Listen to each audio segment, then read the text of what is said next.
Well, howdy friends, Brian Flechsig of Mad River Outfitters here, and welcome to another one of our fly tying tutorials. Today I'm going to talk about weighting a hook. Now obviously, for most wet flies and nymphs that you're going to want to tie, you're going to want to have some weight to them in one form or another. And a very popular way of weighting a fly these days is either a bead head or a cone head or even lead dumbbell eyes and a few other options. But most popular is your bead heads and your cone heads. And we get a lot of questions here around the shop on how to do this, and it really couldn't be simpler. A bead head has a small hole and a big hole, and you're simply going to insert this point of the hook through the small hole, slide it around the bend and up to behind the eye, insert your fly in the jaws of the vise, and you tie your fly. You tie it right up to the bead head, finish it off, instant bead head fly. Same thing with the cone head. The cone head simply slides over, insert it through the small hole, make sure the truncated part, the smaller part of the cone is facing forward. Again, tie your fly right up to it. But the old-fashioned way, the way I used to do it when I was a kid, is with lead wire. Or these days you can also get lead-free, which is tin. A lot of places prefer you to use this tin and not the lead. But you buy this on a spool, and it comes in several different diameters and weights. This happens to be 25 thousandths, which is kind of middle of the road. I think it comes in 15, 20, 25, 30, and 35. 35 thousandths being the thickest diameter and the heaviest. But you start your thread. This is kind of a preliminary step to tying a fly. You're going to want to weight the shank before you do anything else. So I start my thread as I normally would, and I lay a thread base. Okay, that thread base helps keep this lead wire from slipping around the hook shank. And then I'm gonna pull off a piece of the lead or the tin, and I'll use my heavier scissors to cut that so I'm not messing up my good fly tying scissors. And I'm simply going to take this now. I'm going to take my thread back towards the bend so it's out of my way.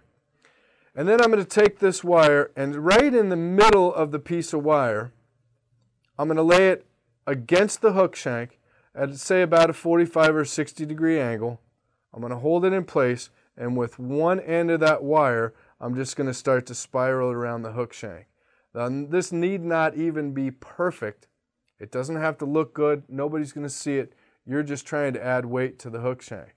Now, with that other piece, other end of the lead wire, I'm going to wrap it the other direction around the hook shank. Okay? I usually try to weight the middle to the front part of the hook shank. It allows the fly to dive a little more head first and also causes it to ride hook up. And then what I'm going to do is I'm going to wrap my thread and kind of build a little ramp. I build a thread ramp right up to that lead. I wrap through the lead or the wire. I build a ramp in front of it. Now, by building that little ramp, so to speak, up to the wire, prevents you from having a cliff there. Instead of having a big fat hook shank and then it drops off to your standard size hook shank, this creates more of a taper and it allows materials to go over top of it more smoothly. If I was to wrap a chenille body over this or a dubba body over this, it might be really skinny, then get real fat and skinny again, and I don't want that. So I build this kind of thread ramp pretty quickly, wrap my thread through it. And another idea that's not a horrible idea is I love using Zap-A-Gap. I just really love this stuff. I put it on my cereal in the mornings from time to time. But Zap-A-Gap, no, kids don't do that.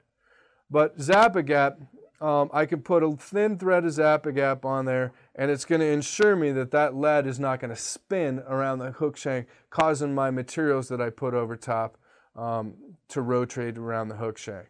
I'll wrap my thread through it again, wrap my thread back to the bend of the hook, which is where I start and end every fly. Excuse me, it's where I start every fly. Of course, you're going to end at the front. I'm going to start my fly there, so I wrap the thread back to the bend of the hook, allow that Zap-A-Gap to dry, and I can tie my fly right over top. So there's weighting a fly 101 with bead heads, cone heads, lead dumbbell eyes, or wrapping the shank preliminary step with your lead or tin wire.